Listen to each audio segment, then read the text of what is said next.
있지만 사실은 제가 우리 찬송을 미리 알고서 거기에 말씀을 맞췄습니다.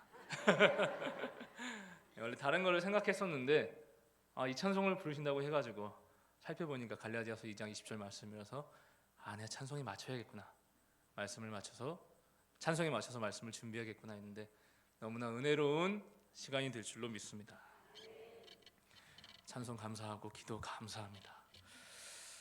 2010년도에 영미권 그리고 우리나라를 강타한 하버드 대학교의 마이클 샌델 교수라는 분의 책이 한 권 있습니다. 영어로는 저스티스라고 하고요, 우리나라 번역서로는 정의란 무엇인가 라는 제목의 책이 있었습니다. 알아보니까 이 책이 우리나라에서만 약 200만 부 이상이 팔린 초대형 베스트셀러라고 하더라고요. 저도 그 당시에 개인적으로 나름 정의로운 삶에 관심이 많았던 이 불타는 20대 생활을 보냈기 때문에 그 책이 매우 흥미롭게 다가왔었고 책을 읽었던 기억이 납니다. 그리고 최근에 한 TV 프로그램 한 채널에서 이 명저들을 재미있게 읽어주고 내용을 요약해주는 강독 프로그램이 있더라고요. 요즘 아주 잘 나가는 그 강사 있잖아요. 제가 이름은 소개하지 않겠지만 그 강사를 통해서 이 강독 프로그램의 책이 그 TV가 있는데 마침 이 정의란 무엇인가라는 책에 대해서 설명해 주는 것을 제가 우연히 보게 되고 유튜브로 시청하면서 다시 한번 이 책을 보게 되었습니다. 이 정의란 무엇인가의 내용을 정리해 보면요, 한 세 가지 정도로 정의가 뭐냐, 의가 뭐냐에 대해서 얘기하고 있는데, 첫 번째로 이 의는 최대 다수의 되도록이면 많은 사람들이 최대한의 행복을 느끼는 것이다 라고 볼 수 있습니다. 많은 사람들이 살아가는 이 세상 속에서 가능한 한 많은 사람들이 만족하고 유익을 얻을 수 있는 것, 그것이 정의다. 그것을 의의 기준으로 삼는다는 거죠. 그러나 의를 이렇게 개념 정리하면 많은 사람들의 행복을 위해서 그러면 소수의 사람들이 희생을 해야 한다는 문제가 발생하게 되죠.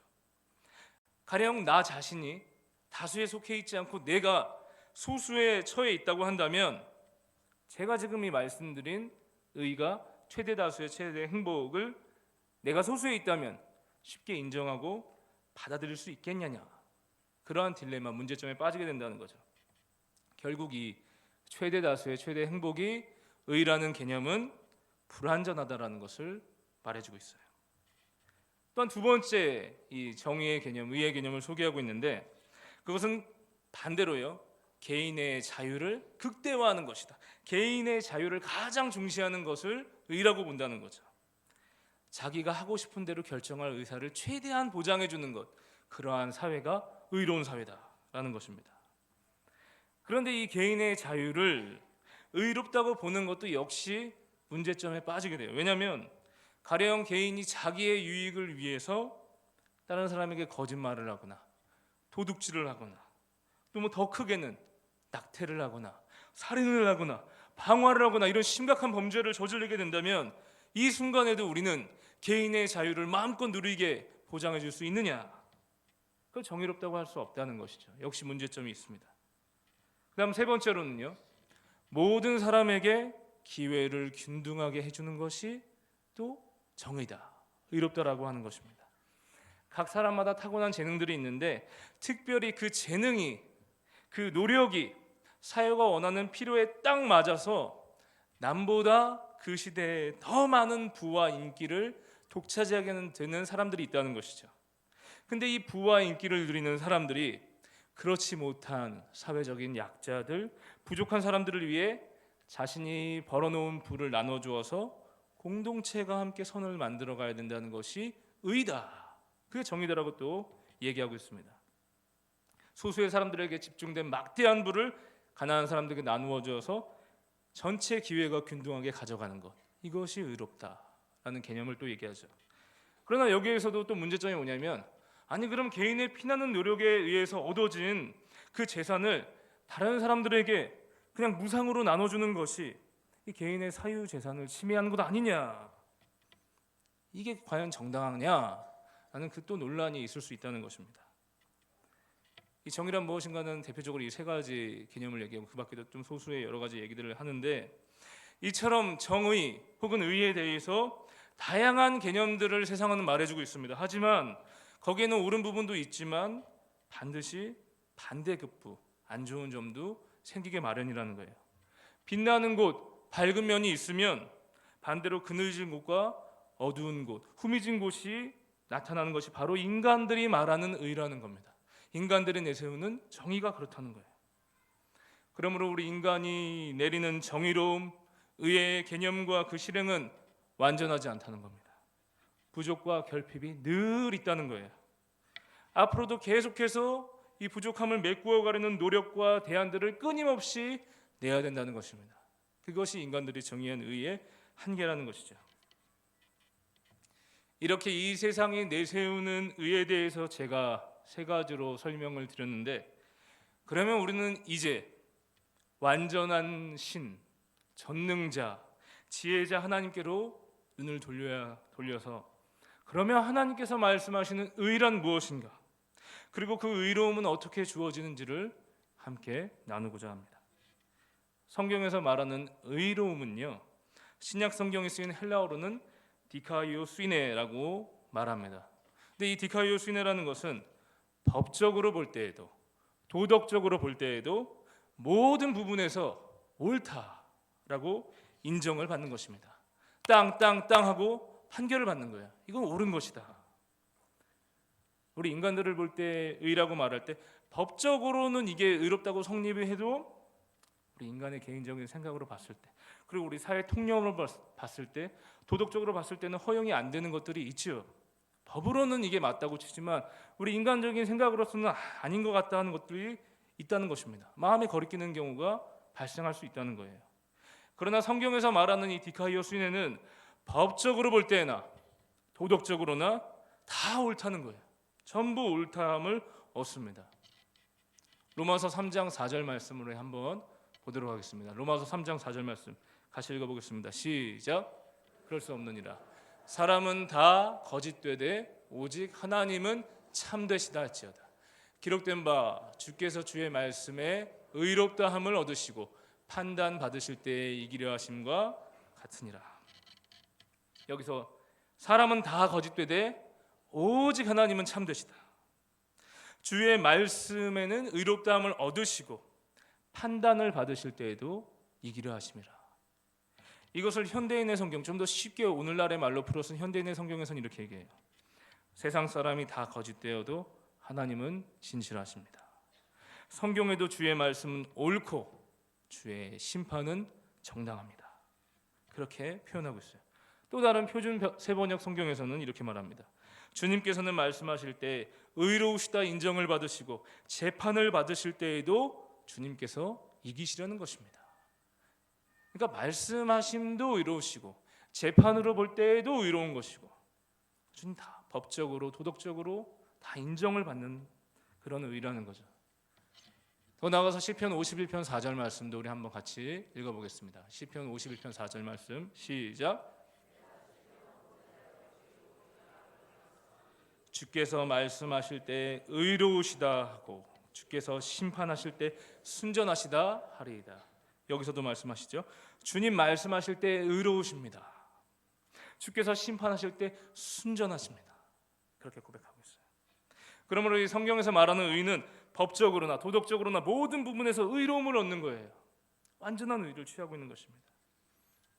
더 나아가서요, 성경에서 말하는 이 디카이오스이네 의라고 하는 것은 행동까지도 포함하는 개념. 말로만이 아니고 행동까지 들어가요.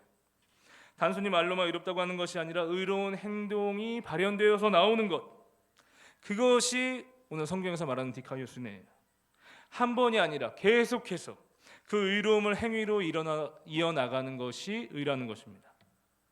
또 이사야서 1장 17절 말씀 우리 한번 같이 읽어보겠습니다. 시작. 정의를 구하며 학대받는 자를 도와주며 고아를 위하여 신원하며 과부를 위하여 변호하라. 선행을 배우고 정의를 구하며 학대받는 자를 도와주라. 과부를 선대하고 변호하라. 더 나아가서 시편 82편 3절 4절 말씀도 우리 한번 같이 읽어보겠습니다. 시작.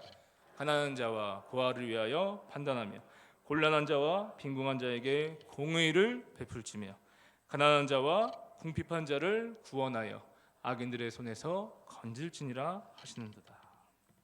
행위가 같이 들어가는 게 주님 말씀하심이 곧 행하심이에요. 언행이 일치하시는 게 하나님의 놀라운 뜻입니다. 그것이 하나님의 의예요. 그러므로 성경에서 말씀하시는 의, 이 디카이오스는요, 말과 행동 모든 부분에서 법에 무혐의 판결을 받고요, 정당하다 판결을 받고요, 또 사회 도덕적으로도 옳다고 사람들에게 인정을 받는 것이고요, 또 말로만이 아니라 지속적인 행동까지도 총망라한 것이라는 거죠. 그렇기 때문에 이것은 완전한 의로움이다. 세상에 말하는 정의는 다 결핍이 있잖아요. 그러나 하나님이 말씀하시는 의는 완전한 의로움이다. 게다가 이 성경의 의로움은 어떤 개인이나 더 나아가서 어떤 기관에서 걸어오는 문제 제기들, 소위 법적 다툼을 예고하는 소송, 여러 가지 클레임들로부터 자유롭게 되는 것들, 깨끗함을 인정받는 것까지도 포함합니다. 누군가 나에게 잘못을 지적하고 비판의 잣대를 매기고 법적으로 무언가를 걸을 때 우리는 마음이 어렵고 여러 가지 그것 가운데 매이게 될 수 있죠. 어떻게 하면 이 문제에서 해결될 수 있을까? 어떻게 하면 자유롭게 될 수 있을까? 마음의 부담이 생기기도 합니다. 근데 그렇게 얽히고 설킨 문제로부터 나를 자유롭게 해주는 것, 깨끗하게 해주는 것이 성경에서 말씀하는 의의 개념이라는 것이에요. 문제의 근본 원인이 해결함을 받아서 더 이상 내가 그 문제로 인해 아파하지 않고 근심이나 염려하지 않으며 심신의 자유를 만끽하게 되는 상태가 바로 이 성경에서 말하는 의, 디카이오스네라는 것입니다. 고린도전서 6장 11절 말씀을 같이 한번 읽어보겠습니다. 시작. 주 예수 그리스도의 이름과 우리 하나님의 성령 안에서 씻음과 거룩함과 의롭다 하심을 받았느니라. 할렐루야. 예수 그리스도의 이름으로 인하여서 성령 안에서 씻겨짐을 받았다. 거룩하게 되었다. 의롭다 하심을 받았느니라. 믿으십니까? 아멘. 그러므로 서두에 제가 말씀드린 이 마이클 샌델 교수의 정의란 무엇인가에 나타났던 의에 대한 여러 가지 개념들, 그것들이 가진 장점들을 다 총합을 하면요, 종합을 해보면 성경에서 말씀하는 의로움에 가까워진다는 거죠. 일치되는 것까지는 아니고요, 세상이 말하는 정의의 개념들을 다 장점들을 모아놓으면 성경에서 말하는 것에 조금 가까워질 수 있다, 그것입니다. 개인의 인권을 존중하고 모든 문제들에서 자유와 깨끗함을 부여해주고 또 법적으로나 사회 구성원 모두에게 옳다라고 인정을 받고 또 말로만이 아니라 그 의를 지속적으로 실행해 가는 데까지 나아가는 것, 이 얼마나 지혜롭고 유익한 것입니까? 모두에게 만족을 준다는 것이죠. 모두에게 기쁨을 준다는 것이죠. 그것도 일시적이 아니라 지속적으로 꾸준하게 의로운 상태를 유지해 가신다는 것, 그것이 바로 하나님이 말씀하시는 의라는 거예요. 그것이 디카이오스네라는 것입니다. 그러므로 우리가 지금까지의 내용들을 가지고 오늘 본문이 나오는 갈라디아서 2장 16절의 말씀에 대입해서 생각해 보면 아주 명쾌하게 이 말씀을 우리는 이해할 수 있게 되는 것입니다. 오늘 본문의 2장 16절 말씀 우리 같이 한번 읽어보겠습니다. 시작. 오직 예수 그리스도를 믿음으로 말미암은 줄 알므로 우리도 그리스도 예수를 믿나니 이는 우리가 율법의 행위로서가 아니고 그리스도를 믿음으로써 의롭다함을 얻으려 함이라. 율법의 행위로서는 의롭다함을 얻을 육체가 없느니라. 앞서 살펴보았듯이요, 인간이 말하는 의는요, 인간이 말하는 의로움은 다 불완전했습니다. 어느 것 하나 충만한 만족이 없어요. 다 결핍이 있어요. 다 모자람이 있습니다. 또한 우리 자신을 비추어 볼 때에도 인정하지 않을 수 없는 것이 우리는 말과 행동이 일치되지 않는다는 것, 나는 의롭지 않다라는 것을 누구나 인정할 것입니다.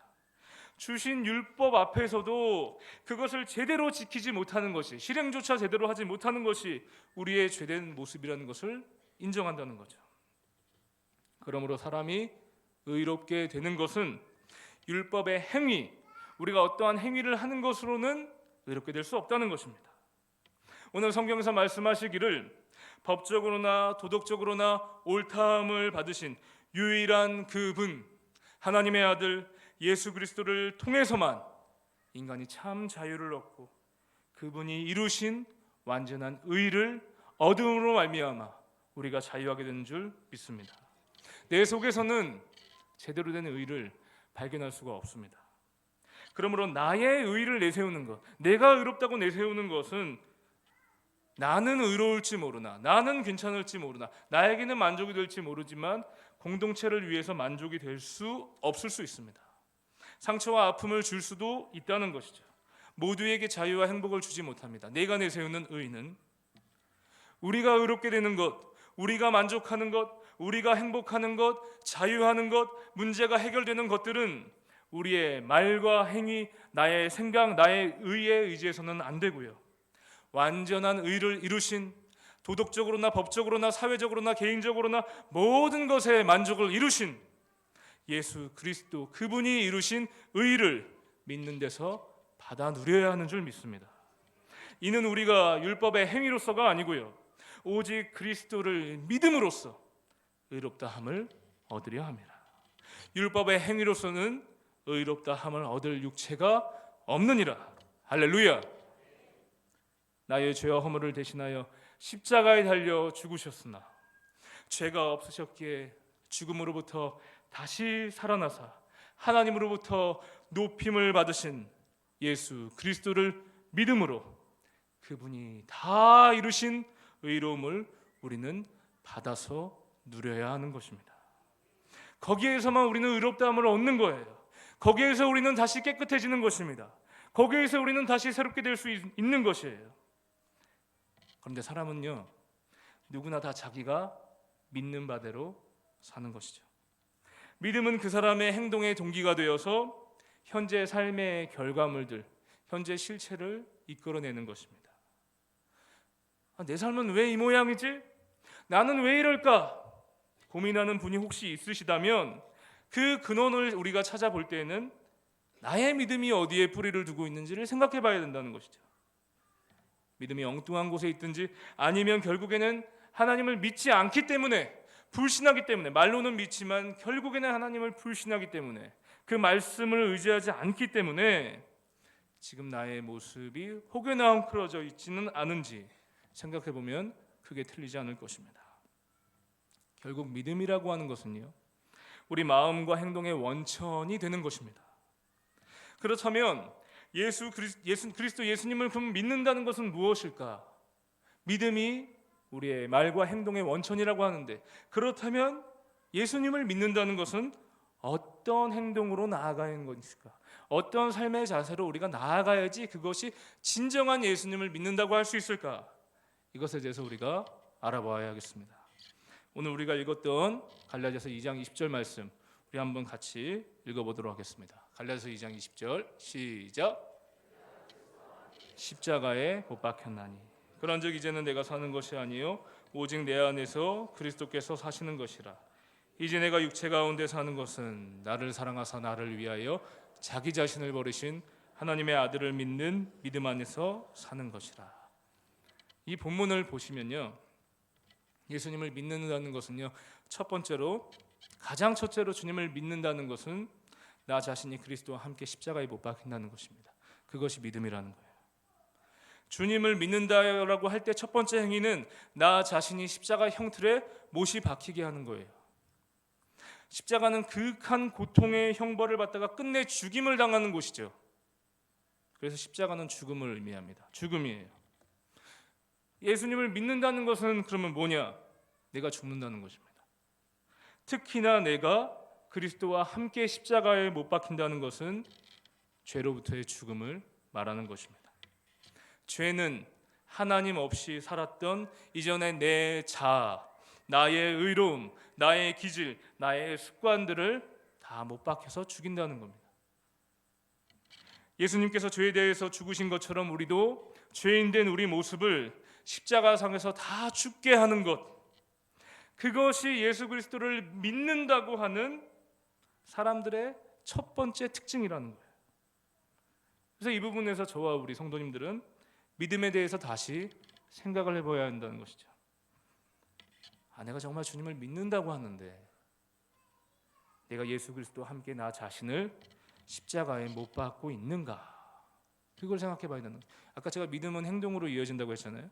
내가 정말 주님을 믿는다고 할 때 그 믿음이 나 자신을, 나의 의를 십자가에 못 박고 있느냐? 그게 첫 번째라는 거죠. 예수님을 믿기에 나는 죽었다라고 고백할 수 있는지요? 과거의 죄 많은 내 모습, 나의 의만을 내세우는 것과는 결별을 해야 한다는 것이 믿음의 가장 첫 번째 조건이라는 거예요. 제가 이태원에서 저는 한 30년을 살았거든요. 거기에 이제 저랑 아주 친밀한 권사님 한 분이 계십니다. 평소에 아주 가깝게 지내면서 이런저런 말씀을 많이 나눴었는데, 그 권사님은 그 교회 안에서도 있는 듯 없는 듯 조용조용히 다니시는 분이었어요. 사람들에게 칭찬을 받으며 참 이 권사님 조신하게 신앙생활 잘하신다 하고 칭찬받으며 다니시던 분이셨습니다. 근데 어느 날 제가 이 권사님과 함께 여러 가지 얘기를 하다가 신앙에 관하여서 대화할 시간이 있어서 이런저런 얘기를 나누는 중에 그분께서 회개에 대해서 이렇게 말씀하시는 거예요. 저는요 평소에 바르게 사는 사람인데 늘 오른편에 서기 때문에 잘못한 것이 없고 저는 남들을 괴롭히고 산 적이 없어요. 오히려 남들이 저에게 잘못을 많이 해서 저 교회 다니기가 힘들다, 이런 투의 말씀을 많이 하시는 거예요. 그래서 교회에서 자꾸 회개하라 얘기하면은 본인은 괴롭다는 거예요. 왜냐하면 나는 잘못한 것이 없는데, 교회에서 늘 회개를 강조하고 늘 돌이키라고 말씀하시니 마음이 어렵다라고 저한테 그렇게 토로하셨던 기억이 납니다. 저는 잘 살고 있는데 왜 그렇게 회개를 매시간 강조하시는 건지, 제가 그 말씀을 듣고 마음에 좀 충격을 받았죠. 그분의 문제는요, 어떤 잘못된 행동을 하고 하지 않고가 중요한 것이 아니고요, 자신은 의롭다라고 여기는 그 자체가 잘못이라는 겁니다. 우리는 단순히 잘못된 마음과 행동을 하는 것에서 죄를 발견하는 것이 아니라 나의 판단이 기준이 아닌 지금 내가 주님의 말씀에 귀를 기울이고 있느냐, 주님 안에서 지금 내 자아가 죽고 있느냐, 이것이 믿는 자들의 모습이라는 거죠. 회개는 단순히 잘못했습니다 주님, 제가 죄를 안 짓게 해주십시오, 이걸 넘어서서 회개는 뭐죠? 주님께로 내가 돌이키는 거죠. 주의 말씀을 듣겠다는 거죠. 내 생각 내려놓고, 아까도 그 찬양이 참 와닿았었는데, 내 생각 내려놓고 주님을 따르겠다는 것, 그게 회개 아닙니까? 그거죠. 주님 안에서 내 자아가 죽고 있느냐, 이거를 우리는 살펴봐야, 이게 믿음의 성결 조건이라는 거니까요. 더 나아가서 내가 그리스도와 함께 나 자신을 십자가에 못 박고 나를 부인할 때에, 그때에 비로소 이제는 내가 사는 것이 아니요 오직 내 안에 그리스도께서 사시게 된다라고 말씀하십니다. 그것은 결국에는 이제 나의 마음의 소리를 듣는 것이 아니라 주님의 말씀에 귀를 기울이겠다는 거예요. 이제는 내가 사는 것이 아니요 오직 내 안에 그리스도께서 사신다는 이 문장을 제가 헬라어 원어로 다시 직역을 해서 다시 말씀드리면 이렇습니다. 이제 사는 것은 더 이상 내가 아니다, 이렇게 얘기합니다. 이제 사는 것은 더 이상 내가 아닙니다. 내 안에 그리스도께서 사신다. 이게 믿음이라는 겁니다. 참으로 믿는 자들 안에, 자기를 십자가에 못 박은 자 안에는 그리스도 예수님께서 사시는 거예요. 예수님을 나의 주님으로 믿음으로 고백을 한다면 그때부터 나의 삶은 내 것이 아니다. 나는 죽고 내 안에 주님께서 사신다. 이 고백을 저도 이 자리에 있는 모든 성도님들도 함께 드리기를 원합니다. 나는 죽고 내 안에 주님께서 사신다. 우리 같이 한번 해볼까요?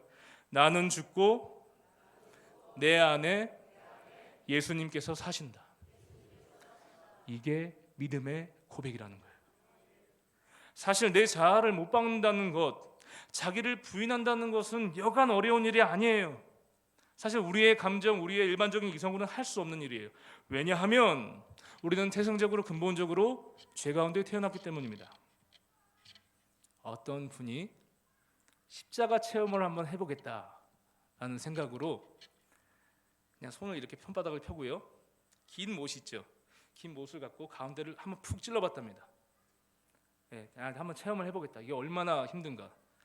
체험을 하는데 이 손바닥 가운데 못을 찌르는 순간 온몸이 전기에 감전되는 듯한 고통을 느꼈다는 거예요. 한번 찌르는데도. 십자가라는 그런 것이죠. 엄청난, 우리가 감당할 수 없는 고통을 가져오는 것이 십자가라는 것입니다. 감당할 수 없어요. 십자가를 질 수가 없는 것입니다. 아주 본성적으로, 아주 본능적으로 우리는 죄 가운데 태어났기 때문에 나만을 위하는 삶, 나를 드러내는 것에 익숙하고 그것을 원하는 것이 우리의 본성인 거죠. 아픈 거 싫어하고요. 십자가 지기를 싫어합니다. 그래서 저는 십자가를 집니다고 할 때 그건 사실은 맞지 않은 표현일 수 있어요. 제 자신을 봐도 마찬가지죠. 저도 누가 저를 좋아해 주면 그때 저도 마음이 열리고 좋아요. 그러나 누가 제 얘기를 듣지 않고 반대하고 다른 생각을 갖고 있으면요, 겉으로는 표정을 온화한 척 짓지만 마음은 좋지 않습니다. 그게 저예요. 무엇을 할 때에도 기왕이면 잘하는 게 좋아요. 남들보다 기왕이면 잘하는 게 좋아요. 운동을 해도 탁구를 쳐도 이왕이면 이기는 게 좋다는 거죠. 지는 거는 싫습니다. 지면은 기분이 안 좋아요. 자주 져서 힘든데. 선물 받는 것을 좋아하는 거죠. 전 주는 것 베푸는 것에는 인색합니다. 많이 생각하고 줘야 돼요. 아까 기도할 때 참 은혜로운 기도해 주셔가지고 감동받았는데, 베푸는 것에 이렇게 그 기도를 해주셨잖아요. 근데 받는 것은 넙죽 받지만 주는 것은 많이 생각하고, 그래 주님 때문에 줘야지, 이런 생각으로 주는 게 저라는 거죠.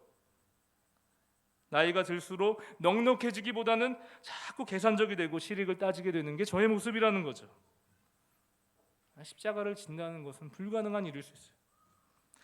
그걸 잘 아시는 우리 주 예수님은 오늘 말씀에서 너무나 우리를 잘 아시기 때문에 친절하게 말씀을 해주세요. 어떻게 말씀해 주시냐? 나 혼자 나 자신을 십자가에 못 박을 수 없는 것을 아시고, 오늘 본문 한번 띄워주실래요? 2장 17 말씀 띄워주시면 처음에 뭐라고 써 있습니까? 내가 그리스도와 함께가 들어갑니다. 내 옆에 계신 그분의 도우심으로 인하여서 나 자신을, 나 혼자 할 수 없으니까, 불가능하니까 그리스도와 함께 그분이 옆에 계셔서 나를 못 박는 대로 나아가게 하신다는 겁니다. 내가 나를 부인하는 것도 그리스도 예수님의 은혜와 도우심으로 말미암아 가능한 일이라는 거예요. 그것이 내가 죄로부터 자유롭게 되기 때문에, 내가 십자가의 길을 걸어가고 나를 부인할 때 비로소 내가 의로움을 얻을 수 있기 때문에 주님께서 친히 나를 도우셔서 그 십자가 무덤으로 가게 하신다는 겁니다. 옆에서 함께, 내가 너와 함께 그 길을 가게 하겠다. 모든 것이 주님의 은혜예요. 제 자신을 부인하는 십자가를 제가 어떻게 질 수 있겠습니까? 저 혼자서는 감당이 안 되는 불가능한 일을 그리스도께서 함께 해주신다. 그러므로 내가 그리스도와 함께 십자가에 못 박힐 때만이, 그때 비로소 우리는 그 다음으로 나아가서 이제는 내가 사는 것이 아니요 오직 내 안에 그리스도께서 사시게 된다 고백할 수 있는 줄 믿습니다. 그리고요, 예수 그리스도를 믿음으로 말미암아 의롭게 되는 것은 제가 아까 말했죠, 말만이 아니라 행동까지 이어지게 된다고요. 의로움은 행동을 포함하는 거라고 했죠. 그래서 내 안에 그리스도로 충만해지게 되면은 따라오게 되는 행동들이 있습니다. 그것은 20절 뒷부분에 기록되어 있는데, 20절 말씀 다시 한번 보시면, 뒤에 보시면 중간에 이제 내가 육체 가운데 사는 것은 나를 사랑하사 나를 위하여 자기 자신을 버리신 하나님의 아들을 믿는 믿음 안에서 사는 것이라. 예수님과 함께 십자가에 못 박히게 되고 나 자신이 아니라 내 안에 그리스도 예수께서 사신다라고 고백하는 믿음은요, 결국에는 나를 위해 자기를 내어주신 예수님의 그 사랑, 희생의 그 사랑을 믿고 나 자신도 그 사랑을 따라서 살아가는 행동으로 이어지게 마련이라는 것이에요. 나를 사랑하셔서, 나를 위하여서 자기 자신을 버려주신 하나님의 아들, 그분의 말씀, 그분의 삶을 내가 진정으로 믿음으로 고백한다면 이제 나는 그분을 따르는 사랑과 헌신의 행동으로 이어지게 마련이라는 것입니다. 그게 우리 그리스도인, 그게 믿는 자들이 가야 할 길인 줄 믿습니다. 왜 그분은 자기를 내어주기까지 하셨습니까? 죄인된 나에게 완전한 의를 주시기 위해서입니다.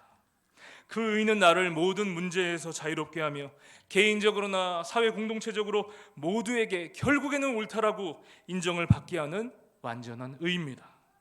그렇게 저와 우리 모두가 의를 주시기 위해서, 개인과 사회 모두에게 유익과 행복을 주시기 위해, 어느 누구 하나 결핍이 없는 만족을 주시기 위해 주 예수님이 택한 방법은 자기 자신을 십자가에 달리기까지 내어주는 사랑과 희생이었음을 믿습니다. 사람들은 손가락질해요. 십자가에 달린 저 예수가 다른 사람들은 살리되 자기 자신은 살리지 못한다고 손가락질합니다. 사람들은 조롱합니다. 나무에 달린 예수여, 어서 그곳에서 내려와 보십시오. 사람들은 예수의 행동에 대해서 이해하지 못하고 미련하게 여깁니다. 무능하게 여겨요. 왜 그렇게까지 하십니까? 왜 능력을 나타내지 않고 그냥 죽으십니까? 이해하지를 못합니다. 어리석게 느껴집니다. 그러나 결과적으로 예수님의 십자가 죽으심은 옳았습니다. 그분의 자기 희생과 헌신은 다 이루신 사랑의 결정체였습니다. 다 이루었다. 그 십자가상에서 모든 죄가 함께 죽고 멸망하였으며 어둠의 권세가 거치게 된 것입니다. 그 헌신과 사랑으로 말미암아 우리가 죄로부터 자유함을 얻고 의로운 자, 하나님 나라의 백성이 된 줄로 믿습니다. 그러므로 주 예수 그리스도를 믿음으로 의롭게 되었다고 할 때에 먼저 그 의는 예수님과 함께 십자가에 못 박는 것이고, 또 나아가서 우리 자신을 내어주는 사랑, 희생과 헌신의 사랑으로 나아가는 것인 줄 믿습니다. 저는 이 말씀을 준비하면서 이제 마무리하려고 하는데, 오늘 제 자신을 볼 때 정말 절망할 수밖에 없더라고요. 왜냐하면 내가 정말 사랑이 없구나, 내 안에 예수 그리스도의 사랑이 없구나, 내가 정말 믿는다고 했는데 여기에 있는 십자가 지고 가는 그것이 내 가운데 없구나라는 것을 발견하고, 어느 날 새벽에는 이 말씀을 붙들고 내내 기도 시간 내내 기도했던 그 기억이 납니다. 내가 그리스도와 함께 십자가에 못 박혔나니 그런즉 이제는 내가 산 것이 아니요 내 안에 그리스도께서 사신 것이라. 이제 내가 육체 가운데 사는 것은 나를 사랑하사 나를 위해서 자기 자신을 버리신 하나님의 아들을 믿는 믿음 안에서 사는 것입니다. 지금 이 시간 우리는 헌신 예배를 드리고 있습니다. 오늘 말씀에 비추어 볼 때 참 헌신이란 예수님의 십자가에 나 자신도 함께 못을 받고 그리스도 예수님의 사랑으로 옆 사람을 위해 희생하고 섬겨주는 것이었습니다. 우리 제2권사의 분들과 또 우리 인해교회 온 성도님들, 그리스도의 십자가 죽음과 자기 희생의 사랑으로 주님 가신 그 길을 걸어가기를 주 예수님의 이름으로 축복합니다. 함께 기도하시겠습니다. 하나님 아버지,